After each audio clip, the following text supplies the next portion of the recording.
Hi friends, कैसे हैं आप लोग। आई होप कि आप लोग अच्छे होंगे। तो आज हम शुरू करेंगे भिन्न नामक चैप्टर, जिसमें बताया जाएगा कि भिन्न क्या होता है, भिन्न किसे कहते हैं, भिन्न के कितने प्रकार होते हैं और सब कुछ इस चैप्टर के अंतर्गत हम लोग जानेंगे। तो आइए बिना लेट किए हुए चलते हैं अपने टॉपिक पे। तो देखिए, यहाँ पर मैंने पहले से लिख रखा है कि भिन्न का परिचय मैंने लिखा है। भिन्न का परिचय में मैंने लिखा है कि भिन्न का परिचय जिसे इंग्लिश में कहा जाएगा इंट्रोडक्शन ऑफ फ्रैक्शन। ओके। तो यदि किसी संख्या को p बाई क्यू रूप में लिखा जाए, p और q पूर्णांक हो। यहाँ p और q पूर्णांक कहने का मतलब है जो p का मान है वह माइनस अनंत से लेकर प्लस अनंत तक की संख्याएं कुछ भी हो सकती हैं, जहां q equal to not zero. यहाँ q equal to not zero कहने का मतलब कि q का मान शून्य नहीं हो सकता, तो उसे हम भिन्न या फ्रैक्शन कहते हैं। मान लीजिए यहाँ p बाई क्यू लिखा हुआ है, जैसे यहाँ पर आप लोग देख सकते हैं p बाई क्यू मैंने लिख रखा है। तो p का मान जो है वह माइनस अनंत से प्लस अनंत तक की संख्याएं हो सकती हैं। -1 -2 या +1 +2 कुछ भी हो सकते हैं। और क्यू का मान शून्य नहीं हो सकता, क्योंकि अगर क्यू का मान शून्य हो जाएगा तो आप लोग जब भाग देंगे इस संख्या में p में, जब भाग देंगे क्यू से, तो इसका मान इनफाइनाइट आएगा। इस वजह से यहाँ क्यू का मान शून्य नहीं हो सकता। अब देखिए यहाँ पर साधारण भिन्न किसे कहते हैं, चलिए जानते हैं। साधारण भिन्न, जिसे इंग्लिश में सिंपल फ्रैक्शन कहा जाता है, एक संख्या को दूसरी संख्या से भाग देने पर। एक संख्या मतलब कोई एक संख्या है, मान लीजिए यहाँ पर कोई संख्या, अभी चलिए आगे हम बताते हैं इसको।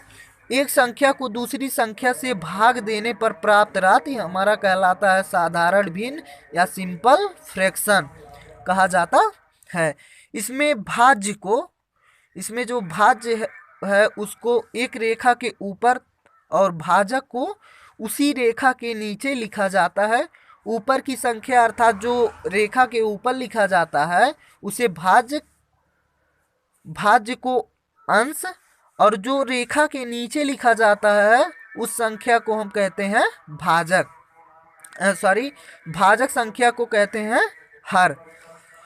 अब मान लीजिए यहाँ देखिए, यहाँ मान लीजिए कोई संख्या हमने लिखा है, इस रेखा के ऊपर जो संख्या लिखा हुआ है उसे हम कहेंगे अंश, और इस संख्या के नीचे जो लिखा जाता है उसे कहेंगे हर। अब इसी को हम कहते हैं भाज्य और इसको कहते हैं हम भाजक। कहने का मतलब जिससे भाग दिया जाता है उसे भाजक कहते हैं, और जिसमें भाग दिया जाता है उसे भाज्य कहते हैं। तो उदाहरण देखिए, यहाँ पर मैंने लिख रखा है कि 3/2 एक संख्या है। यह भी एक भिन्न है जो दूसरे रूप में लिखा जा गया है। इस भिन्न को इस रूप में भी लिखा जा सकता है। देखिए हमने लिख रखा है कि 3/2 जो है एक भिन्न है, और इसे पढ़ा जाता है कि 3/2 पढ़ा जाता है। अर्थात इसका मतलब कहने का यह है कि कोई 3 वस्तु है जिसको 2 बराबर भागों में बांटना है, तो हमें क्या करना होगा, 3 में हम 2 से भाग देंगे और जो आएगा वही हमारा हिस्सा होगा। कहने का मतलब वही हमारा 2 बराबर भागों में बांटा जाएगा। तो सिंपली 3/2 कहने का मतलब किसी चीज को, कोई 3 चीज है और उसे हमें 2 बराबर भागों में बांटना है, तो हम जितने बराबर भागों में बांटना रहता है उसी से हम भाग दे देंगे। तो इस वीडियो में इतना ही फ्रेंड्स। तो और भिन्न के कितने भाग होते हैं और उसे क्या कहते हैं, कितने प्रकार के होते हैं भिन्न, ये सब जानकारियां हम नेक्स्ट वीडियो में देखेंगे। इसके लिए आप लोग हमारा दूसरा पार्ट देखिएगा, उसमें मैं बताऊंगा कि भिन्न के कितने प्रकार होते हैं।